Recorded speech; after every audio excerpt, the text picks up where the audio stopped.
मंदी से जूझ रही है। ज्यादातर देशों की अर्थव्यवस्था लगातार गिरती चली जा रही है, लेकिन इन सब के बीच भारत को दुनिया एक ब्राइट स्पॉट के तौर पर देख रही है। आज का नया भारत अब जिस नई नीति और रणनीति पर चल रहा है, उसने देश में नई संभावनाओं और नए अवसरों के द्वार खोल दिए हैं। एक समय था जब भारत टेक्नोलॉजी हो या इंफ्रास्ट्रक्चर, एक प्रकार से रिएक्टिव अप्रोच के साथ काम करता था, बस रिएक्ट करना। 2014 के बाद से भारत ने प्रोएक्टिव अप्रोच अपनाई है। इसका नतीजा ये हुआ है कि 21वीं सदी का ये तीसरा दशक रोजगार और स्वरोजगार के वो अवसर पैदा कर रहा है जिनकी पहले कल्पना भी नहीं की जा सकती थी। आज युवाओं के सामने कई ऐसे सेक्टर्स खुल गए हैं जो 10 साल पहले उपलब्ध तक नहीं थे। हमारे सामने स्टार्टअप्स का उदाहरण है। स्टार्टअप्स को लेकर आज भारत के युवाओं में जबरदस्त उत्साह है। एक रिपोर्ट के मुताबिक स्टार्टअप्स ने 40 लाख से ज्यादा डायरेक्ट और इनडायरेक्ट जॉब तैयार की हैं। इसी तरह ड्रोन इंडस्ट्री है।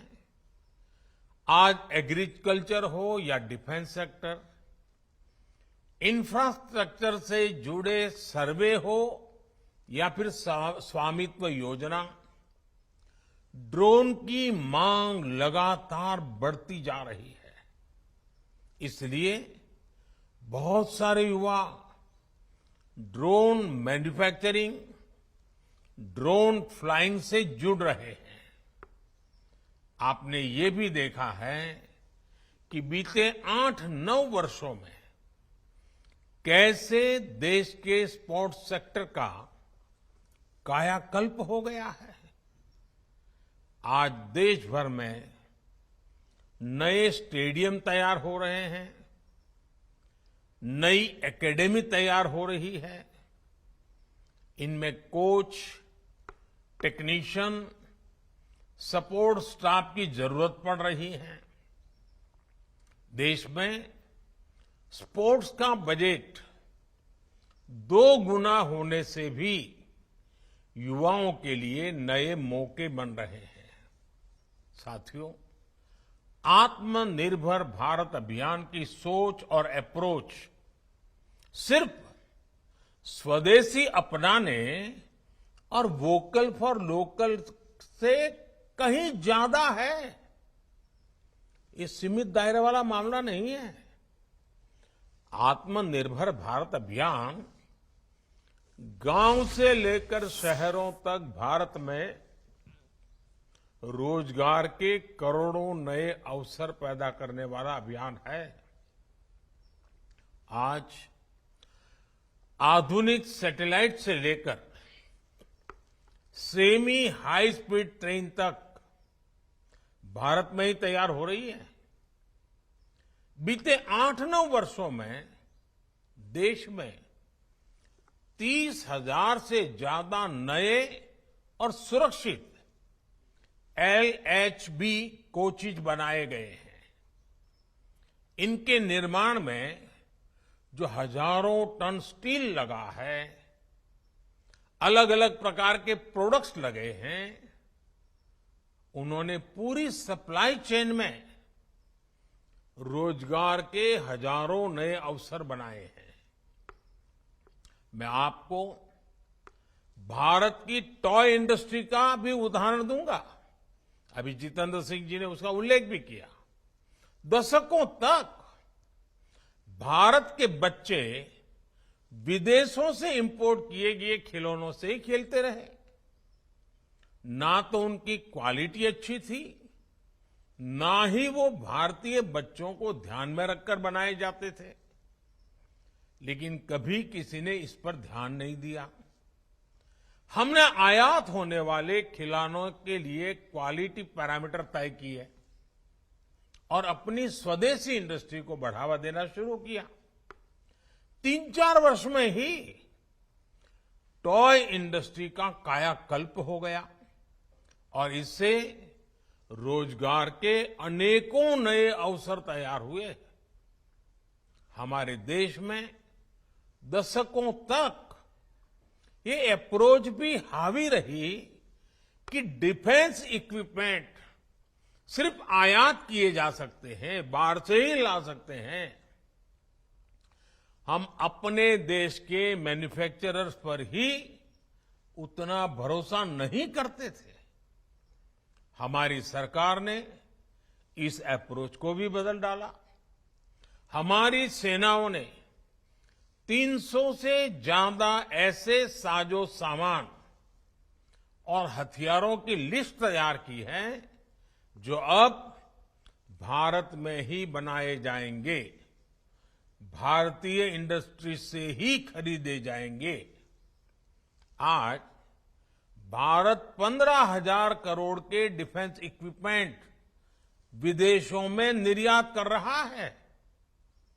इससे रोजगार के हजारों अवसर तैयार हुए हैं।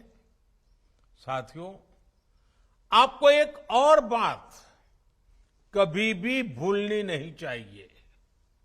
जब देश ने 2014 में हमें सेवा का अवसर दिया, तब भारत में बिकने वाले ज्यादातर मोबाइल फोन विदेशों से आयात किए जाते थे।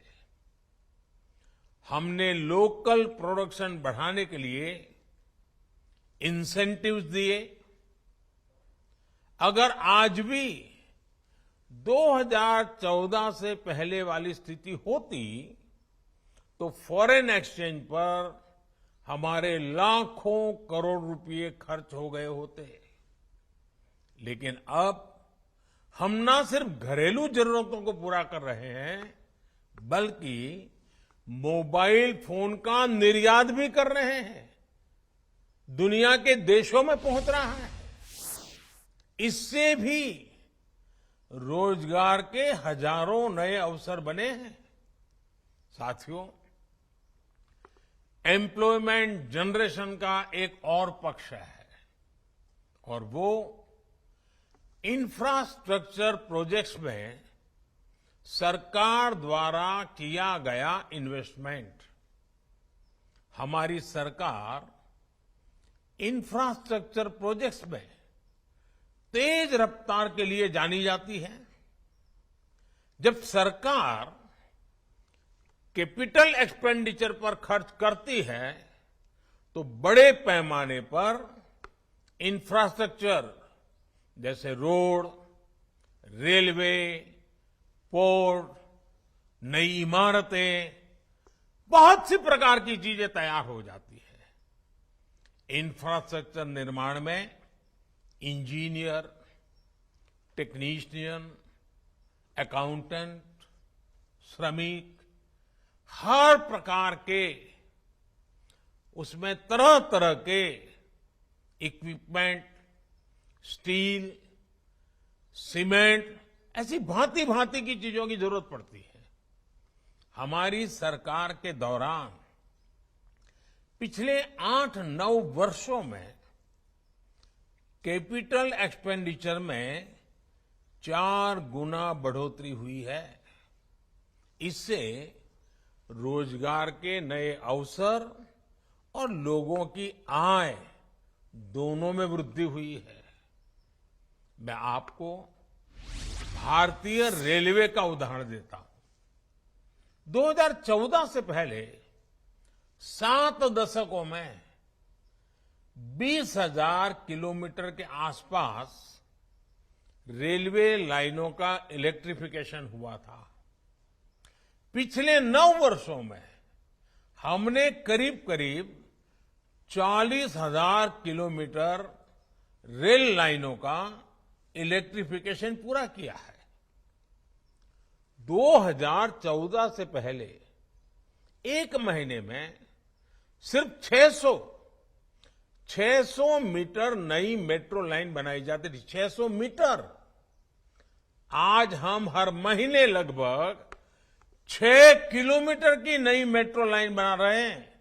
तब हिसाब मीटर में होता था, आज हिसाब किलोमीटर में हो रहा है। 2014 में देश में 70 से भी कम जिलों में 70 से भी कम जिलों में गैस नेटवर्क का विस्तार हुआ था। आज ये संख्या बढ़कर 630 जिले तक पहुंच गई है। कहां 70 जिले और कहां 630 जिले। 2014 तक ग्रामीण इलाकों में सड़कों की लंबाई भी 4 लाख किलोमीटर से कम थी। आज ये आंकड़ा भी बढ़कर 7.25 लाख किलोमीटर से ज्यादा हो चुका है। आप अंदाजा लगा सकते हैं कि जब गांव में सड़क पहुंचती है तो उसका क्या क्या प्रभाव होता है। इससे पूरे इकोसिस्टम में तेज गति से रोजगार का सृजन होने लगता है। साथियों, ऐसे ही काम देश के एविएशन सेक्टर में हुआ है। 2014 तक देश में 74 एयरपोर्ट थे। आज इनकी संख्या 148 हो गई है। हम सभी जानते हैं कि एयरपोर्ट ऑपरेशंस में कितने ज्यादा स्टाफ की जरूरत पड़ती है। आप अनुमान लगा सकते हैं कि इतने नए एयरपोर्ट्स ने भी देश में हजारों नए अवसर तैयार किए हैं। और आपने देखा है कि हाल ही में एयर इंडिया ने रिकॉर्ड संख्या में नए हवाई जहाज खरीदने का ऑर्डर दिया है।